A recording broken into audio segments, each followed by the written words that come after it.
Canva est-il vraiment gratuit? Ben, regardons cela dans cette vidéo. Donc tout d'abord, il faut savoir que Canva, c'est une application freemium, donc qui fonctionne tout à fait gratuitement. Vous allez pouvoir l'utiliser gratuitement. Vous avez accès à pratiquement à l'entièreté de l'application, donc vous allez pouvoir tout à fait gérer vos projets gratuitement sur Canva.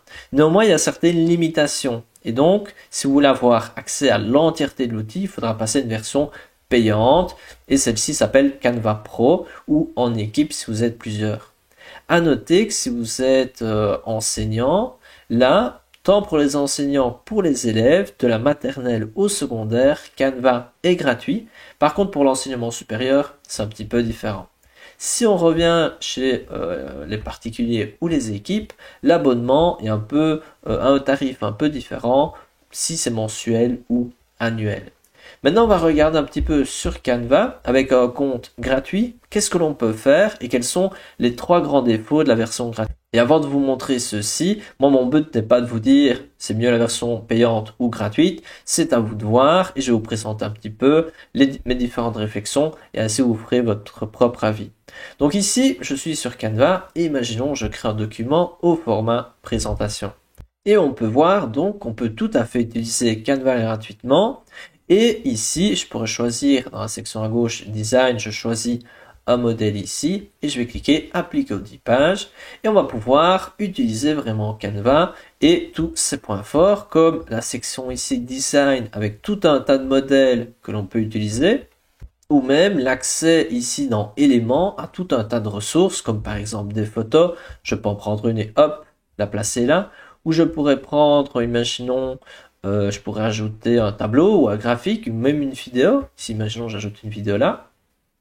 Et on peut voir que c'est très facile à utiliser.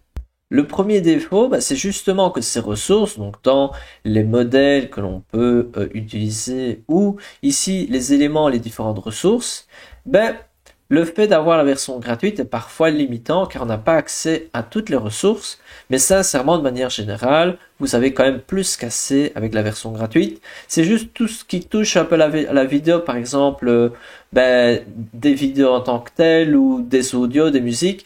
Vous êtes quand même fort limité avec la version gratuite, mais aussi dans tout ce qui est photo ou autre, vous avez sincèrement assez. Surtout si vous connaissez bien l'outil, vous allez par exemple dans Applications, où là vous avez tout accès à des icônes, à des photos, comme par exemple sur Pexels. Vous avez accès à plein de photos et tout en restant dans Canva, vous pouvez rajouter de belles photos, par exemple celle-ci, hop, dedans.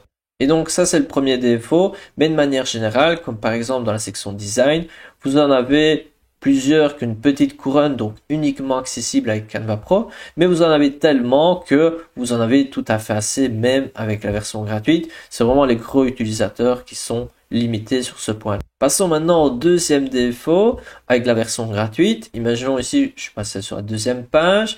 Je souhaite modifier ici mon texte et j'appuie sur mon petit crayon. On peut voir qu'on a accès à tout un tas de fonctionnalités, mais qui sont limitées en termes d'utilisation car on a la version gratuite. Donc ça, au moins on peut quand même l'utiliser et c'est quand même une limite assez large. Par contre, si je veux utiliser la fonction consigne personnalisée, je ne peux pas l'utiliser car j'ai la version gratuite. Et donc, il y a tout un tas de fonctionnalités qu'on ne peut pas utiliser, comme par exemple en gauche redimensionner. On ne peut pas l'utiliser si on n'a pas la version payante. De manière générale, vous n'allez pas avoir besoin de ces fonctionnalités, ou du moins pas trop. Mais c'est à vous de tester et les besoins de chacun sont différents d'un autre. Et c'est à vous de tester. De toute façon, vous pouvez utiliser l'outil gratuitement et voir un petit peu. Vous pouvez aussi prendre la version payante pendant une certaine période gratuitement. De manière générale, c'est plus ou moins un mois. Et c'est à vous de faire vos propres considérations. Le dernier défaut, selon moi, c'est que souvent Canva va promouvoir son propre abonnement, donc version Canva Pro, et vous allez voir des sortes de petites publicités de Canva même, et moi personnellement ça me dérange un peu, mais c'est pas exagéré, c'est juste voilà, Canva qui dans son propre logiciel va essayer de mettre en avant le fait de passer à Canva Pro, et comme vous allez voir ça assez souvent, ça peut être un petit peu frustrant parfois. Voilà, c'est tout pour cette vidéo. Maintenant, c'est à vous de faire vos propres considérations. Je vous mets le lien de Canva dans la description et on se retrouve dans une prochaine vidéo. Petit point, si vous voulez apprendre à utiliser Canva ou à trouver tout un tas de ressources gratuites dans Canva, je vous mets une petite playlist, comme ça vous pourrez voir tout un tas de vidéos pour trouver des ressources gratuites si vous voulez essayer d'échapper à la version payante. Allez, dans une prochaine vidéo.